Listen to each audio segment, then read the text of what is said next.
Ibu, Saudara yang dikasihi oleh Tuhan, salam sejahtera dalam Tuhan Yesus Kristus. Mari kita merenungkan firman Tuhan dari surat 2 Korintus pasal 8 ayat 1 sampai yang ke-8. Demikian firman Tuhan. Saudara-saudara, kami hendak memberitahukan kepada kamu tentang kasih karunia yang dianugerahkan kepada jemaat-jemaat di Makedonia. Selagi dicobai dengan berat dalam berbagai penderitaan, sukacita mereka meluap, dan meskipun mereka sangat miskin, namun mereka kaya dalam kemurahan.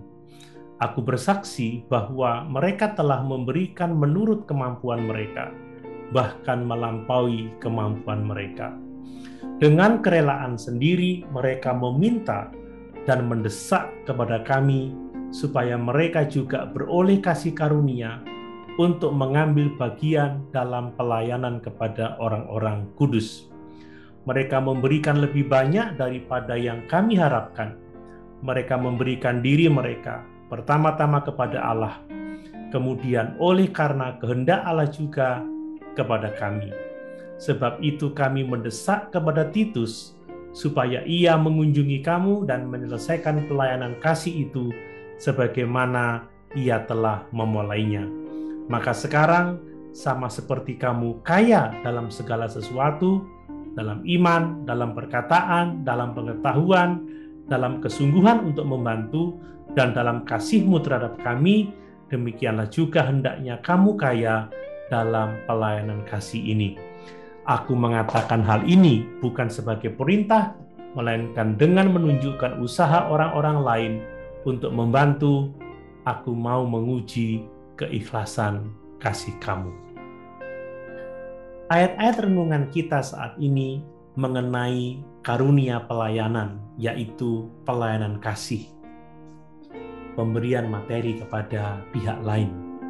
Melalui ayat-ayat ini, Rasul Paulus menyaksikan pelayanan kasih yang telah dilakukan oleh jemaat-jemaat di Makedonia kepada orang-orang kudus.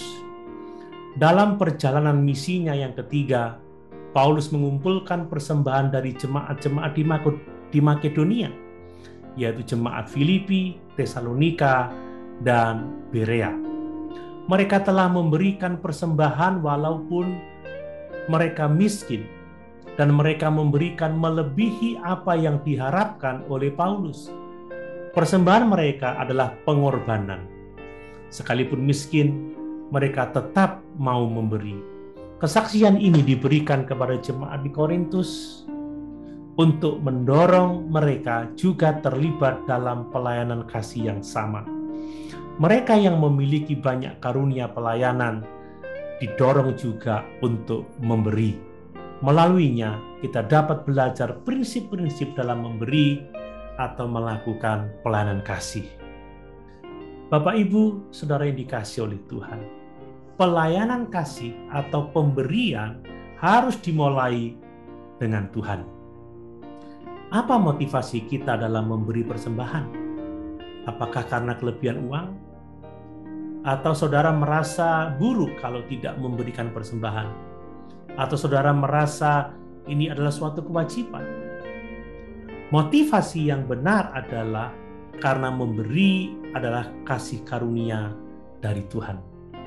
Dapatkah saudara lihat bahwa memberi adalah kasih karunia dari Tuhan?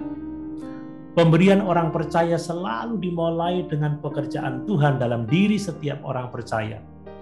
Mereka menjadi seperti Yesus. Saat kita menjadi seperti Yesus, maka dengan bebas kita dapat memberikan persembahan atau memberikan sesuatu kepada orang lain. Pelayanan kasih atau pemberian kita adalah buah dari sukacita dari Tuhan. Perhatikan bahwa jemaat di Makedonia adalah jemaat yang miskin, tetapi mereka melimpah dengan sukacita. Orang yang melimpah dengan sukacita dari Tuhan akan membagi sukacita dengan orang lain. Sebagai hasilnya, mereka juga yang penuh dengan sukacita akan memberi perhatian dan dengan sukacita juga memberikan bantuan. Apakah saudara bertumbuh dalam sukacita Tuhan? Hal tersebut tidak secara otomatis datang. Kita harus dekat dengan Tuhan. Pelayanan kasih atau pemberian kita adalah buah dari kasih kita kepada Tuhan. Pelayanan kasih tidak dimulai dengan memberikan uang, tetapi dengan memberikan diri kita sendiri kepada Allah. Perhatikan bahwa mereka dapat memberi dalam kemiskinan karena mereka terlebih dahulu memberikan diri mereka kepada Tuhan dan sesama. Perhatikan juga bahwa memberikan uang adalah hal kedua.